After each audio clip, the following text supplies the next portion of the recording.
दोस्तों, मैं अकबर राजपूत आपका वेलकम करता हूं। आज मैं आपको सुनाने जा रहा हूं एक कहानी जिसका नाम है हाई प्रोफाइल मर्डर।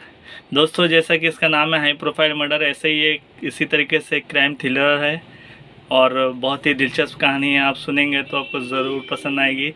ये कहानी मैंने लिखी है, अभी मैं आपको पढ़ के सुना रहा हूँ। दोस्तों, high profile murder. ACP Vinod Kumar अपनी पुलिस वर्दी पहने पूरी तरह से थाने जाने के लिए तैयार हो गए थे और अब अपनी बीवी निशा और बेटी प्रिया के साथ बैठे नाश्ता कर रहे थे कि अचानक उनकी नज़र पास में रखे हुए आज के न्यूज़पेपर पर पड़ी।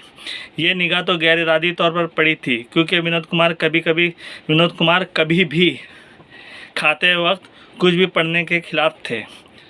पर न्यूज़पेपर की हेडलाइन पर नज़र पड़ते ही वो पहले तो ठिठके और फिर चौंक कर न्यूज़पेपर को उठा लिया और हैरत से खबर को जल्दी जल्दी पढ़ने लगे थे। निशा और प्रिया को कुमार के चेहरे पर परेशानी के भाव साफ तौर पर नज़र आ रहे थे। उसके माथे पर सिलवटें भी नज़र आ गई थी। अब क्या हुआ? निशा ने धीमे से ठहराव के साथ कुमार से कहा, पर अब उसके भी चेहरे पर हैरत के भाव साफ नज़र आ रहे थे। कुमार को हैरत में देखकर अमीषा की मौत हो गई, कुमार न्यूज़पेपर को रखते हुए बोला। शायद वो किसी सोच में था। वो टेक्सटाइल मिनिस्टर की बेटी अमीषा अडवाणी? निशा ने चौंक कर कहा और कुमार ने हाँ में गर्दन को हिला दिया। अब तो प्रिया ने भी नाश्ता करने से अपने हाथ को रोक लिया था।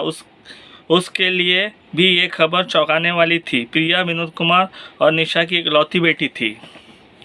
उम्र 21-22 के लगभग होगी। फाइनल ईयर की स्टूडेंट थी। गोरा रंग, खूबसूरत चेहरा, अच्छा फिगर और बेहद स्मार्ट लड़की थी प्रिया। अमीषा को वो जानती थी, या फिर ये कहना ठीक हो कि अमीषा को पूरा हिंदुस्तान जानता था। वो एक ग्लैमर गर्ल थी। अमीषा की उम्र लगभग 30-32 के करीब रही होगी। वो बहुत ही बोल्ड और बिंदास लड़की थी। पॉलिटिशियन की बेटी होने के बावजूद भी वो बहुत ही बोल्ड रहती थी। निहायत ही सेक्सी बॉडी पर वो नाम मात्र के कपड़े पहनती थी, जिससे उसका पूरा आतिशी बदन पूरी तरह से लोगों के सामने हुआ करता था। हर न्यूज़ में अमीषा होती। उसे लाइमलाइट में बना रहना बाखूबी आता था। चेहरा इस कदर प्यार था कि लोगों की निगाह उस पर से हटाना मुश्किल हो जाता था। बेहद खूबी से सेक्स अपील को अपने हरअंदाज में उसने ढाला हुआ था। वो लोगों की ड्रीम गर्ल थी। निहायत ही फ्रेंडली नेचर था अमीषा का। चाहे शहर का कोई बड़ा बिजनेसमैन या इंडस्ट्रियल या फिल्म से या राजनीति से, या फिर ये कहना बिल्कुल ठीक होगा कि हर दौलतमंद इंसान से अमीषा के जिस्मानी ताल्लुकात थे, जिन्हें वो कभी नहीं छुपाती थी। चाहे सामने वाला कितनी ही राजदारी रखे, पर ये अमीषा की प्रॉब्लम नहीं थी। वो दूसरों का नहीं सोचती थी, ना ही वो किसी की बात सुनती थी। वो एक खुली किताब थी जिसके पन्ने हर कोई पढ़ सकता था। वो एक आज़ाद ख्याल लड़की थी जो कि अपने बाप की भी नहीं सुनती। पूरे हिंदुस्तान की अमीषा ड्रीम गर्ल थी। मैं थाने जा रहा हूँ, कुमार नाश्ते को ख़त्म किए बगैर उठता हुआ बोला। पहले पूरा नाश्ता तो कर लीजिए, निशा जल्दी से बोली।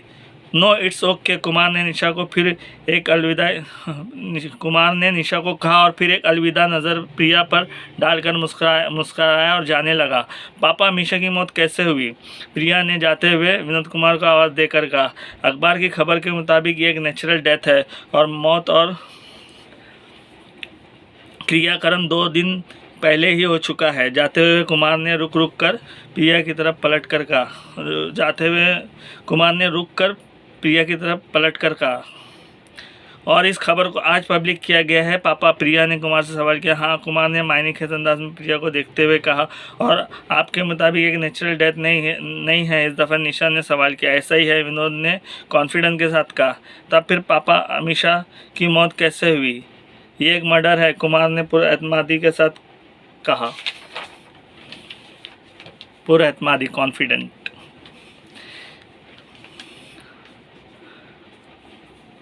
और उन्हें हैरत में छोड़कर वो वहाँ से चला गया। अब कुमार की गाड़ी बड़ी तेज़ी से थाने की तरफ दौड़ रही थी और वो निहायत ही गहरी सोच में था। थाने पहुँचते ही वो सीधा अपने ऑफिस की तरफ बढ़ा।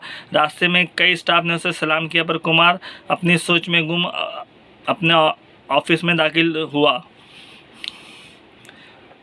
और बैठते ही फौरन सब इंस्पेक्टर समीर चौहान को बुलवाया। समीर चौहान कुमार का सबसे भरोसेमंद ऑफिसर था। समीर का कद दरमियानी था और उम्र लगभग 30 के करीब थी। कसरती बदन का वो मालिक था। समीर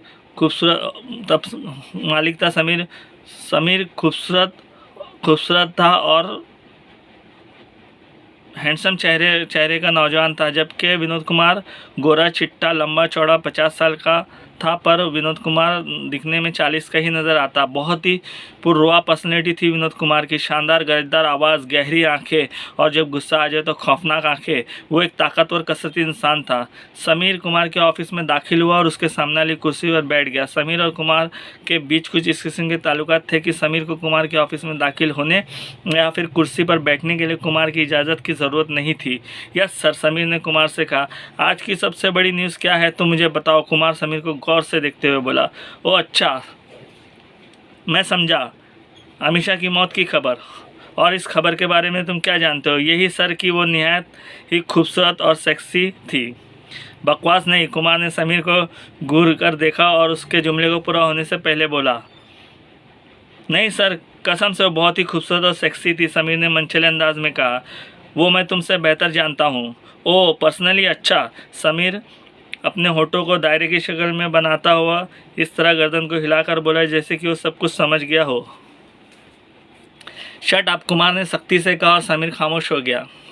संजीदगी से बात करो, कुमार ने फिर कहा। यस सर, समीर संजीदगी से बोला। अमीषा के घर जाओ और इस केस के मुतालिक डिटेल्स लो।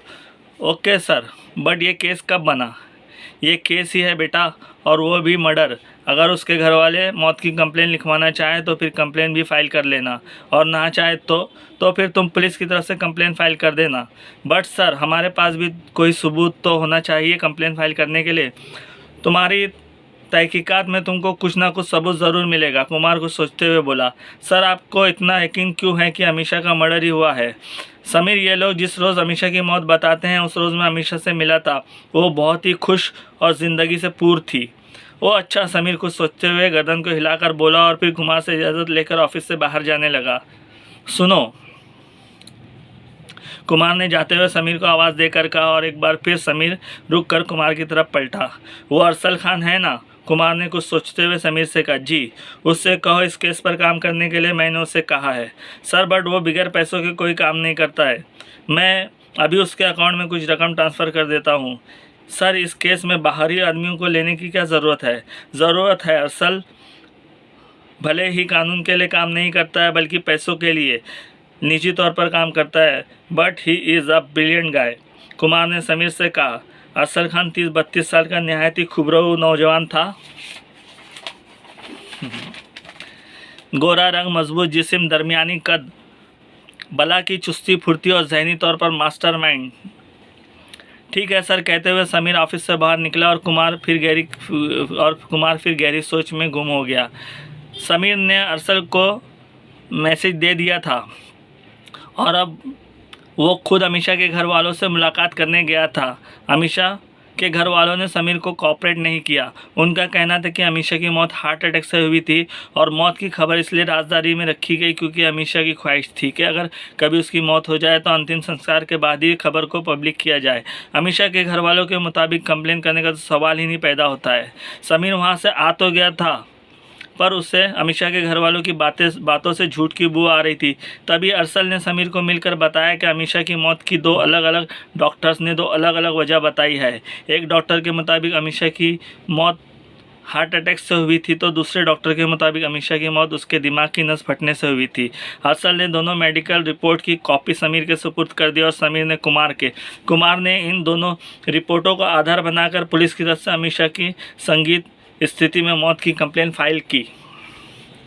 एफआईआर होते ही मानो देश में जैसे कि भूचाल आ गया। हर कोई इस खबर पर बात कर रहा था और पहली बार हिंदुस्तान में ऐसा हुआ था कि सत्ताधारी पार्टी के 90 मंत्री विपक्ष के 70 मंत्रियों के साथ मिलकर मोर्चा निकाल रहे थे, जबकि विपक्ष का काम ही होता है कि सत्ताधारी पार्टी के किए गए फैसले के अगेंस्ट जाना, पर यहाँ दोनों मिलकर काम कर रहे थे इस केस को बंद करने के लिए।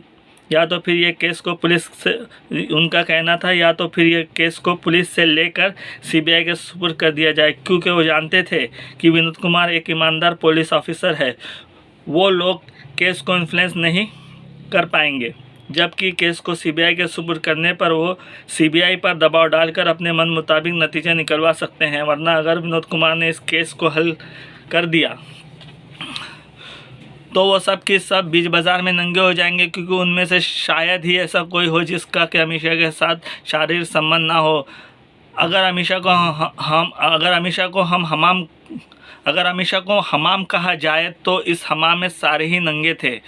सो उनको डर था कि इस केस की तफ्तीश में उनके शारीरिक संबंधों पर नज़र न पड़ जाए, जिसकी वजह से वो जिसके ओपन होने से इन नकाबपोश लोगों का असल चेहरा जनता के सामने आ जाता। इस दौड़ में बड़े बड़े बिजनेसमैन भी अपना पैसा मंत्रियों पर लगा दिया था इस केस को बंद करने के लिए। राज बंद ही हो जाए तो अच्छा, इज्जत सबको प्यारी होती है। आखिरकार मुख्यमंत्री सीएम पर